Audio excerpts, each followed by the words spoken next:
Why Russia and America are psychological mirrors. Two eagles faced each other across frozen silence, one clutching arrows, the other a sickle. Neither noticed they were circling the same wound, the same ancient terror dressed in different flags.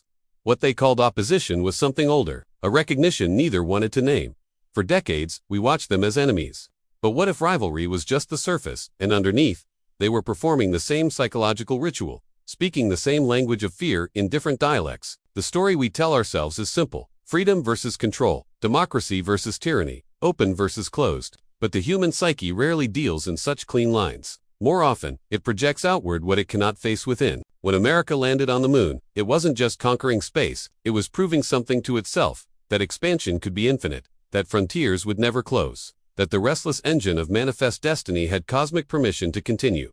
The anxiety wasn't Soviet missiles, it was the terror of limits, of a world with edges, of having to turn inward when the external journey ended. Russia's space race carried a different ghost. For centuries, the Russian imagination confronted vastness not as opportunity but as vulnerability, endless.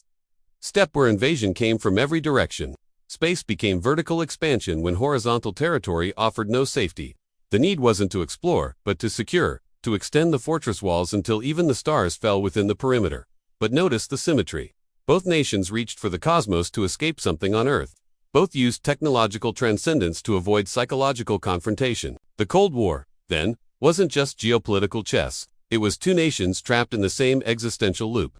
Each convinced the other represented the darkness they had exiled from their own national identity. Carl Jung observed that what we reject in ourselves doesn't disappear, it gets projected onto others, where we can fight it safely, externally, without ever admitting it lives within. Nations do this too. They develop shadows, collective unconscious territories where forbidden traits accumulate, gaining power in the dark. America's shadow contains everything its founding mythology rejects: authoritarianism, conformity, the collective over the individual, state power overriding personal freedom.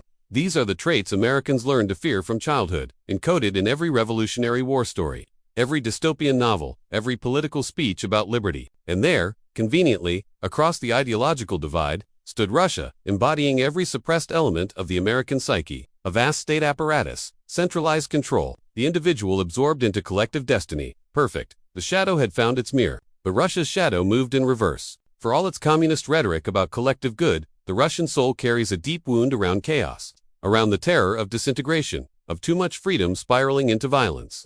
History taught this lesson brutally. The time of troubles, civil war, the collapse of empires into blood-soaked anarchy. The Shadow Russia projects contains wild individualism, ungoverned liberty, social fragmentation, the loss of sacred order. And there, across the same divide, stood America, a society that seemed to celebrate exactly these forces, turning disorder into virtue, calling instability innovation, worshipping individual desire over collective harmony. Each saw in the other the monster they had spent centuries trying to kill within themselves. The nuclear standoff, then, was never just about weapons. It was about two parts of the human psyche: order and freedom, security and risk, unable to integrate, unable to coexist, forced into eternal opposition because neither side could admit they needed what the other represented. Consider the border obsessions. America mythologizes the open frontier while building increasingly elaborate barriers. Russia mythologizes the protective motherland while sending its people to die, expanding into foreign territory. The contradiction isn't a failure of logic, it's a symptom of psychological splitting. What we defend most loudly is often what we doubt most deeply. America preaches freedom with the fervor of someone trying to convince themselves.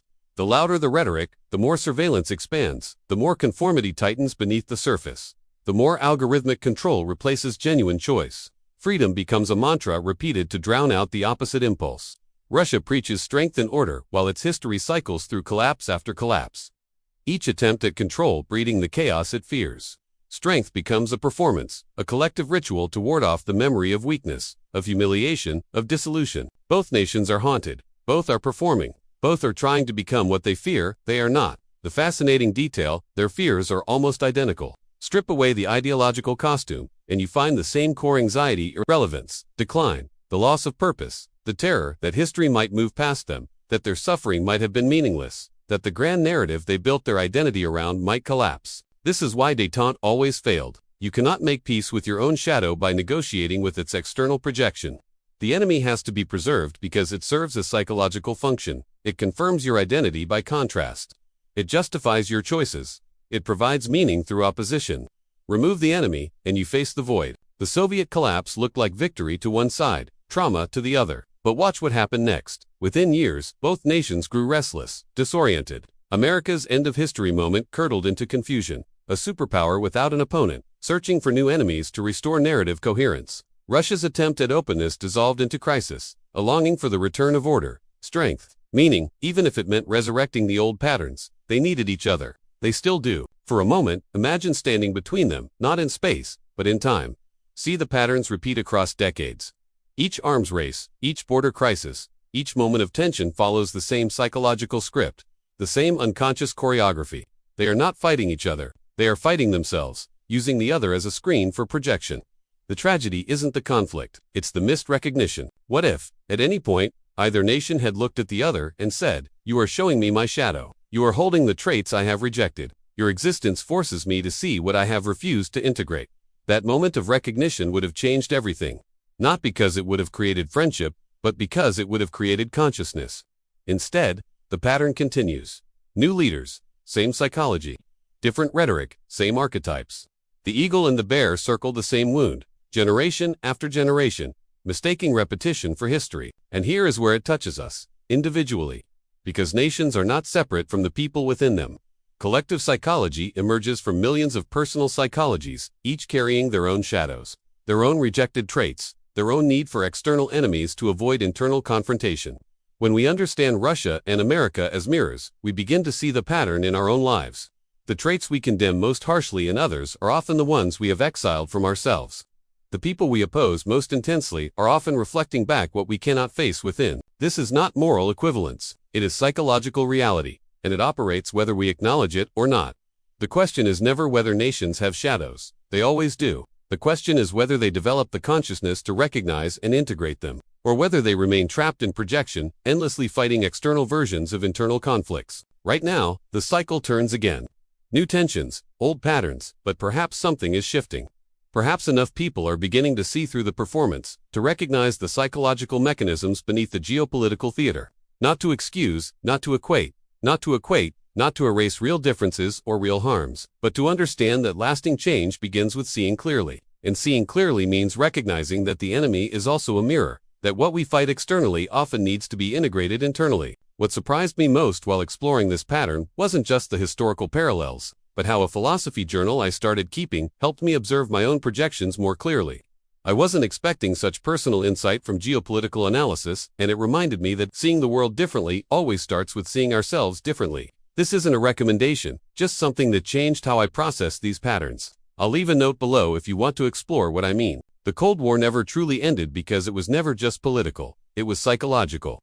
And psychology does not resolve through treaties or regime changes. It resolves through consciousness, through the slow, difficult work of recognizing what we have projected outward and choosing to face it within. The eagles still circle, the flags still wave. But now, maybe, we see them differently. Not as symbols of opposition, but as mirrors held up by history, reflecting the divided parts of the human psyche, waiting for integration that may never come, or that might begin the moment enough people stop looking for enemies and start looking for reflections.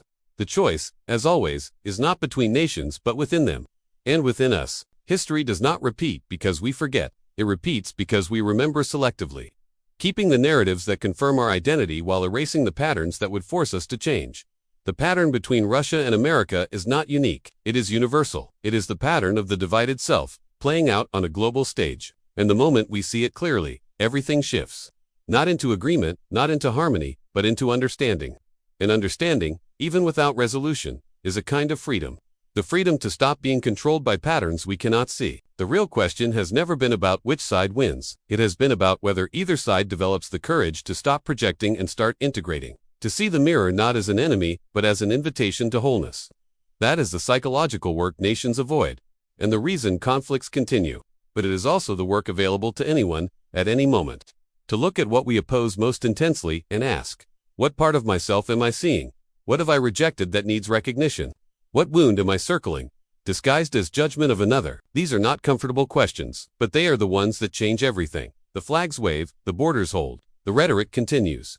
But beneath all of it, the same ancient pattern pulses two parts of a whole, unable to recognize each other, unable to integrate, locked in opposition that secretly preserves what it pretends to fight, until someone chooses to see. until the mirror becomes clear. What part of this story made you rethink how we see power and how power sees us? More importantly, what did it reveal about the conflicts in your own life, the oppositions you maintain, the enemies you need? If this made you think differently, you've already joined the shadow.